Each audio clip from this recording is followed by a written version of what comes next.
السلام علیکم ورحمۃ اللہ وبرکاتہ۔ تمام مسجد کمیٹیوں کے ممبران، مدارس کے ذمہ داران، خانقاہوں اور درگاہوں کے متولیین کی خدمت میں چند گزارشات لے کر حاضر ہوا ہوں۔ جیسا کہ آپ تمام حضرات بخوبی جانتے ہیں کہ اس وقت میں سرکار کی طرف سے انکوائریز ہو رہی ہیں۔ چند بہت اہم ضروری باتیں جو میں آپ کی خدمت میں عرض کرنا چاہتا ہوں۔ سب سے پہلے آپ کی مسجد، آپ کا مدرسہ یا پھر آپ کی خانقاہ یا آپ کی درگاہ جس زمین کے اوپر ہے، سب سے پہلے آپ کو یہ چیک کروانا ہے کیا یہ وقف کی زمین ہے اور وقف نے کب اس کو نوٹیفائی کیا ہے، اور اگر یہ وقف کی زمین نہیں ہے، کیا یہ زمین مالکی ہے، کسی کی ملکیت ہے، اور کیا یہ زمین کسی نے ڈونیٹ کی ہوئی ہے یا پھر یہ اسٹیٹ لینڈ ہے، سرکار کی زمین ہے۔ سب سے پہلے آپ کے پاس اس کی تمام تحقیقات ہونی چاہیے، اور جو زمین اگر کسی نے ڈونیٹ کی ہوئی ہے تو کس کے نام پہ ہے یہ؟ کیا یہ کسی کمیٹی ممبر کے نام پر ہے؟ کیا یہ کسی ٹرسٹ کے نام پر ہے؟ کیا یہ کسی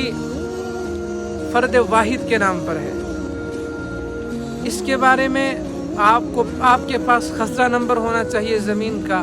زمین کے ڈاکومنٹس آپ کے پاس ہونے چاہیے، کتنے مرلے میں آپ کی مسجد ہے، درگاہ ہے یا مدرسہ ہے۔ پہلی بات کہ جو لینڈ ہے یہ کون سی ہے اور کب اس کو سرکار نے نوٹیفائی کیا ہوا ہے، آپ کے پاس یہ ہونا ضروری اور لازمی ہے۔ دوسری چیز جو آتی ہے وہ آتی ہے انکم آف سورس۔ دوسری چیز بہت امپورٹنٹ ہے کہ ہمارے پاس جو انکم آتی ہے، جو ڈونیشن آتی ہے، وہ ڈونیشن کون کرتا ہے۔ آپ کے پاس پورا ریفرنس ہونا چاہیے، آپ کے پاس پورا ثبوت ہونا چاہیے۔ اگر مسجد ہے، کیا یہ فرائیڈے کلیکشن ہے یا پھر کوئی فرد واحد ڈونیٹ کرتا ہے، یا پھر اگر مسجد ہے تو مسجد کے جو قریبی 10 20 30 50 گھر ہیں وہ ڈونیشن دیتے ہیں، ان کا باضابطہ نام آپ کے پاس ہونا چاہیے کہ فلاں فلاں فلاں ڈونیشن کرتا ہے۔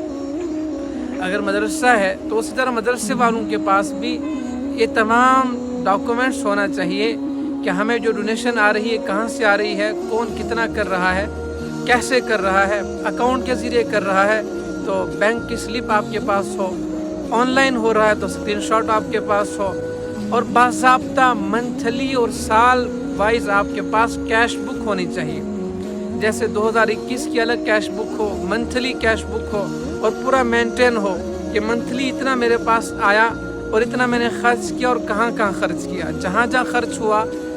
جس دکان سے سامان لیا آپ کے پاس دکان کا بل ہونا چاہیے۔ آپ سیلری دے رہے ہو تو وہاں پر جب سیلری دے رہے ہو بائی چیک دو سیلری،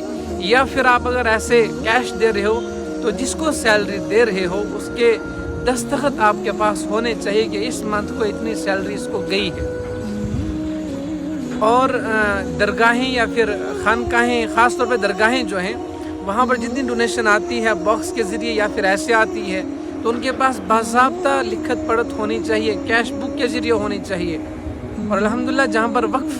اس کو مینٹین کر رہا ہے، اوقاف والے مینٹین کر رہے ہیں، وہاں تو باضابطہ ایک سیکرٹری اس کو کیا کہتے ہیں کوشش کرتا ہے کہ باضابطہ اکاؤنٹ جو ہے باضابطہ ہو۔ اور دوسرا جو ہمیشہ کوشش کرنی چاہیے کہ ہماری جو فنڈنگ ہے وہ لوگوں کے ذریعے ہو، نہ کہ کوئی ایسی کیا کہتے ہیں کوئی ایسا ٹرسٹ یا کوئی ایسی تنظیم آپ کو ڈونیشن کر رہی ہے، وہ کیوں کر رہی ہے، کیا کر رہی ہے، کیسے کر رہی ہے۔ ان تمام چیزوں سے بہت زیادہ پرہیز کرنی چاہیے، اور اگر کوئی کرتا بھی ہے تو اس کے آپ کے پاس ایویڈنس ہونے چاہیے رسید کی شکل میں، یا پھر کیا کہتے ہیں اس کے اکاؤنٹ سلپ کے شکل میں آپ کے پاس ہونا چاہیے۔ تیسری چیز جو ہے وہ یہ ہے کہ جو ملازم ہمارے ہاں کام کرتے ہیں، چاہے مدارس میں پڑھانے والے ہوں یا پھر خانقاہوں کے متولیین ہوں، یا پھر کیا کہتے ہیں مساجد کے اندر چوکیدار ہوتے ہیں، ائمہ ہوتے ہیں، ہمارے پاس اس چیز کا بھی ڈاکومنٹ ہو، خاص طور جو مدارس کے محترم حضرات ہیں، کہ ہمارے پاس پڑھانے والا جو مدرس ہے یہ کہاں سے فارغ ہے، یہ کہاں کا رہنے والا ہے، اس کا آدھار کارڈ، پین کارڈ آپ کے پاس ہونا ضروری ہے۔ اس کا بیک گراؤنڈ آپ کے پاس ہونا ضروری ہے، تاکہ کل کو آپ کے لیے اور ہمارے لیے کوئی پریشانی نہ لاحق بن سکے۔ اس لیے کہ ہم ہندوستان کے اندر رہتے ہیں اور ہندوستان کے اندر رہ کر آئین اور قانون کے ساتھ آپ کو کام کرنا ہے۔ ہندوستان کا آئین، ہندوستان کا قانون باضابطہ آئین کے دائرے میں رہتے ہوئے ہر ایک مذہب کو اپنے مذہبی فریضہ انجام دینے کا حق دیتا ہے، ہر ایک کو اپنا مذہبی طریقے پر چلنے کا ہندوستان کا آئین حق دیتا ہے۔ چند گزارشات میں آپ کے سامنے لے کر حاضر ہوا تھا، جس میں شروع کی 2 امپورٹنٹ چیزیں بہت ضروری ہیں کہ آپ کی جو لینڈ ہے وہ کس نے ڈونیٹ کی ہوئی ہے، اس وقت میں کس کی ملکیت ہے، کس کے نام پہ خطرہ نمبر ہے، قبضہ کس کا ہے، کاشتکار کون ہے، اور دوسرا کہ جو ہمارا انکم آف سورس ہے، جو ڈونیشن ہے، جو فنڈنگ ہے، وہ کیسے ہوتی ہے اور کیسے اس کو آگے لگایا جاتا ہے، کہاں کہاں لگتی ہے، باضابطہ لکھت پڑھ ہونی چاہیے، تاکہ ہماری طرف سے ہمارا ہاتھ صاف ہو۔ باقی اللہ تبارک و تعالی حامی و ناصر ہے۔ السلام علیکم ورحمۃ اللہ۔